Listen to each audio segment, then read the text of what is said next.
One of the first videos I made on my YouTube channel was a video describing how to learn the notes on the guitar neck. That was about 9 years ago.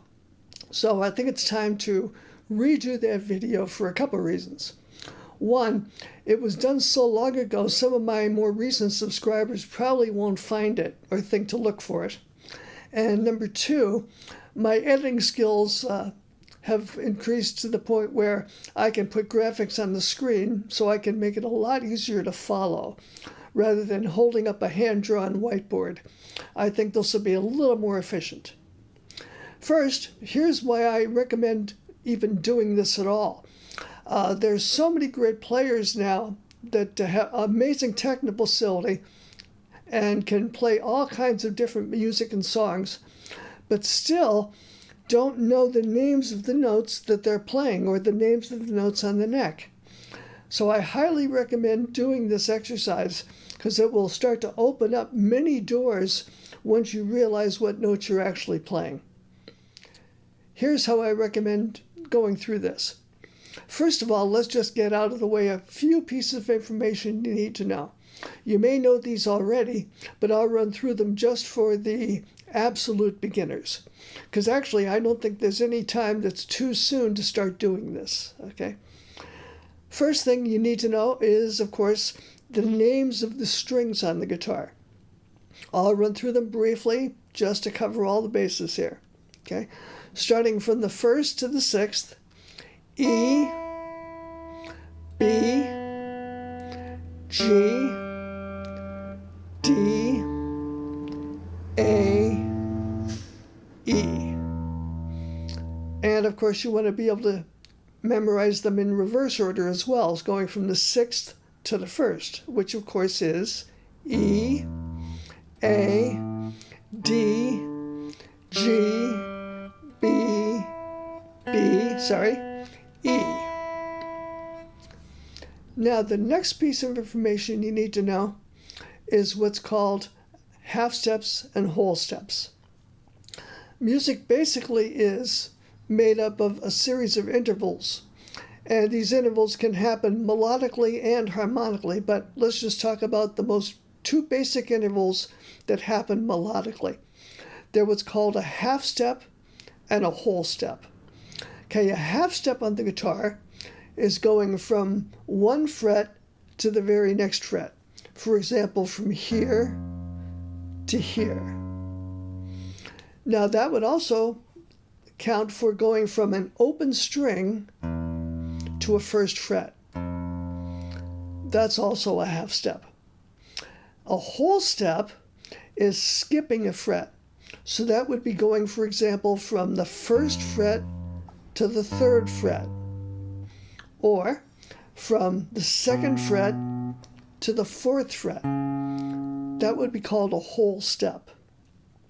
Also, that would be going from an open string to the 2nd fret. That's a whole step. Okay, now, the next piece of information you need to know is what's known as the C major scale. This gives us the intervals that exist between the natural notes in the C major scale. And I'll put that up on the screen. The C major scale, as you probably know, is C, D, E, F, G, A, B, C. Now, what's going to be useful for us is the intervals between the notes in that scale. For example, between C and D is what's called a whole step. Between D and E is also a whole step. Between E and F is a half step. Between F and G is a whole step. G and A is a whole step. A and B is a whole step. And B to C is a half step. Now, one easy way to remember this is that in the C major scale, all the intervals are whole steps except for E to F and B to C. All the others are whole. So that's one way to kind of compartmentalize the intervals in this scale. Now, another piece of information we need to know is what is a sharp and a flat. Okay, a sharp is raising a note by a half step. Now, half step on the guitar, raising a note, is going towards the bridge. For example, if this is F, F sharp is one half step higher or one fret going towards the bridge. The flat is going in the opposite direction, going one fret or one half step lower. So if this is G, G flat would be one fret going toward the peg head. So those are really the only pieces of information you need to know to go through this. Now here's how I recommend going through this and getting started. We're going to first just go up each string, finding the natural tones. Now what I mean by that is notes that are not flatted or sharped. So for example, here's how I would do this. I'll start on the 6th string, which is E, of course. And the open string is E. First fret is F. That's a half step, remember, E to F. Whole step G. Whole step A. Whole step B. Half step C. Whole step D. Whole step E. Now I've reached the 12th fret. Now I can stop there because going any higher, the neck of the guitar just repeats. So if I learn the first 12 frets, I've learned really the entire guitar. Okay, now let's do that on the 5th string. Open string is A. Whole step up is B. Half step C. Whole step D. Whole step E. Half step F. Whole step G. Whole step A. Now, as you've probably noticed, the open strings are the same as the notes on the 12th fret. Okay, I'll continue. 4th string, open is D. Whole step up is E. Half step F. Whole step G. Whole step A. Whole step B. Half step C. Whole step D. 3rd string, open string is G. Whole step A, remember I skip a fret. Whole step B. Half step C. Whole step D. Whole step E. Half step F. Whole step G. 2nd string, open string B. Now remember, B to C is a half step, so open string B, C, D, whole step E, half step F, whole step G, whole step A, whole step B. And then finally I get to the 1st string, which is the same name as the 6th string, but I'll go through it anyway.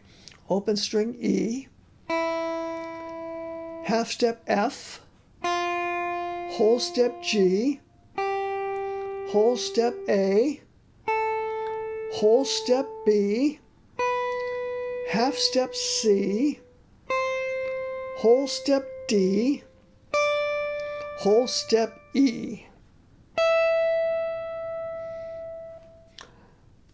So that's the first thing I would do, get very comfortable just going up the neck, naming those tones.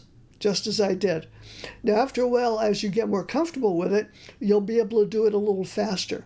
Like, for example, after a while doing that, you'll be able to do it more like this.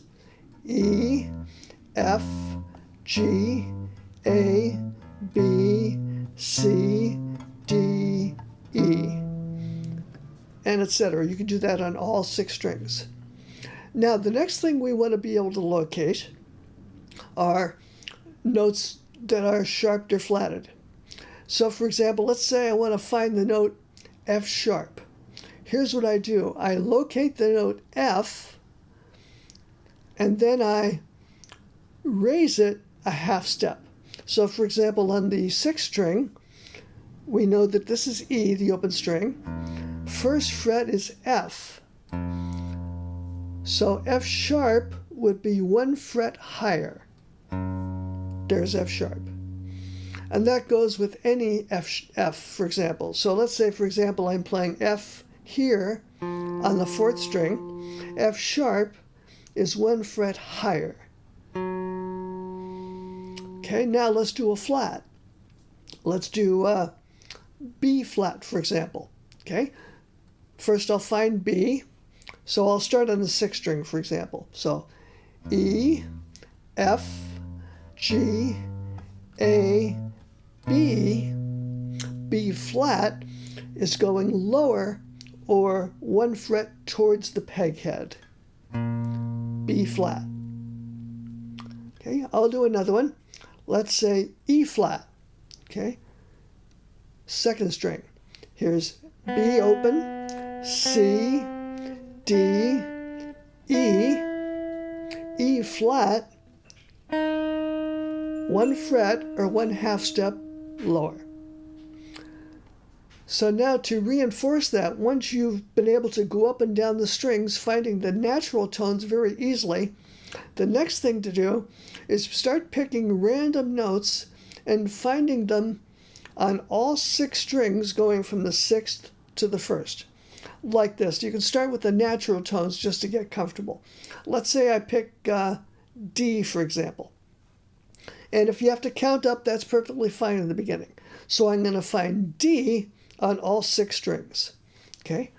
6th string, open string E, F, G, A, B, C, D. 5th string, open string is A, B, C, D. There it is. 4th string, open string is D. There it is. 3rd string, open string is G, A, B, C, D. 2nd string, open string is B, C, D. There it is. And 1st string, open string is E, F, G, A, B, C, D. Now let's pick one using a flat or a sharp. Same principle. Okay, let's take A flat, for example. Okay, open string is E, F, G, A flat. And as I said in the beginning, I would recommend finding the natural tone, then sharpening or flatting it until you get really comfortable. Let's do that on the 5th string.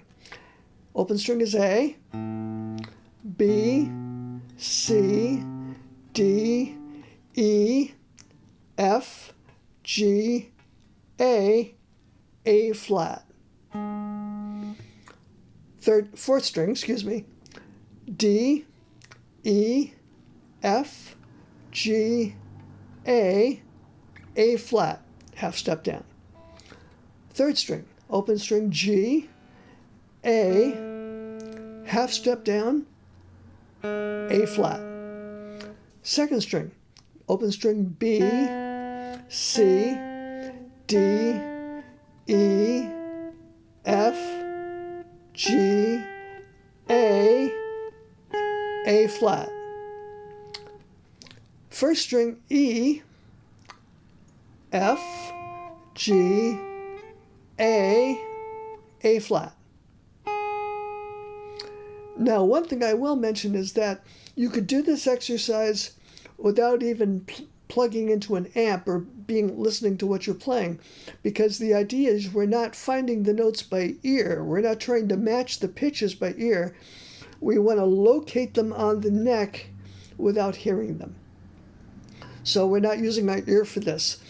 Ear training is something entirely different, which I'll go into in other videos. But this is not specifically ear training. This is locating the notes on the neck without hearing them even. Okay? Now, finally we get to the most challenging exercise. Once you've done that, then here's how I recommend really locking that in. And this may take you a while to get up to this level, but this is a great example of how to really master the notes on the neck. I'll take, first you could do random notes. Just take random notes, as I said, and find them going from the 6th string to the 1st without on each string. Now the next step is, let's take the cycle of fourths, for example, which I'll put up on the screen. And I'm going to go through the cycle of fourths, finding each of those notes on all 6 strings. Now when you can do that fluently, then you know you have a good mental map of where the notes are in the neck. I'll show you what I mean. I'll demonstrate it. Because the more important thing is not really speed with this, it's accuracy. So if you can't do it super fast, that's okay. It's more important to be accurate. And after a while, after doing this, you'll start to get a visual representation of where these notes are on the neck. You'll memorize their location so you can find them very quickly. So here's how this will work. Okay, I'll start with C, of course. C, and this time I won't give any explanation. I'll just go through the exercise. C.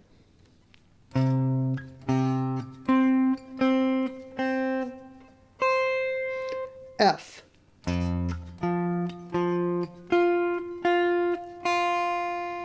B flat.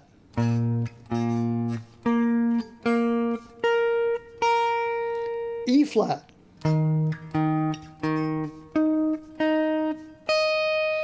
A flat.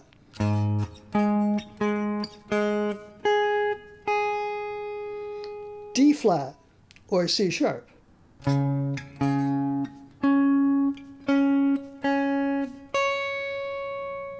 F sharp.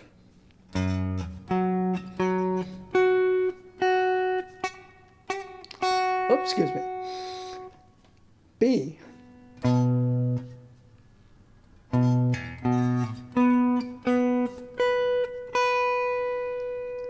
E.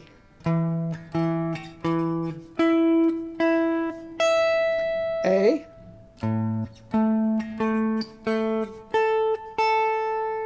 D.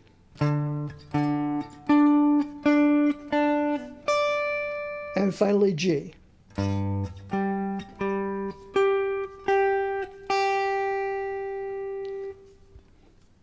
Now it may take you a while to get up to that level, but once you get there, as I said, it really opens up the neck so that you can identify notes quickly and things will start to lock in better. A lot of times people learn songs completely by ear or using tablature, and so they never bother to learn where the notes are located. I think this is a very important skill, and I highly recommend going through these exercises to really master it. Hope this has been of some help. If you have any questions or comments, please leave them in the comment section below. Thanks very much.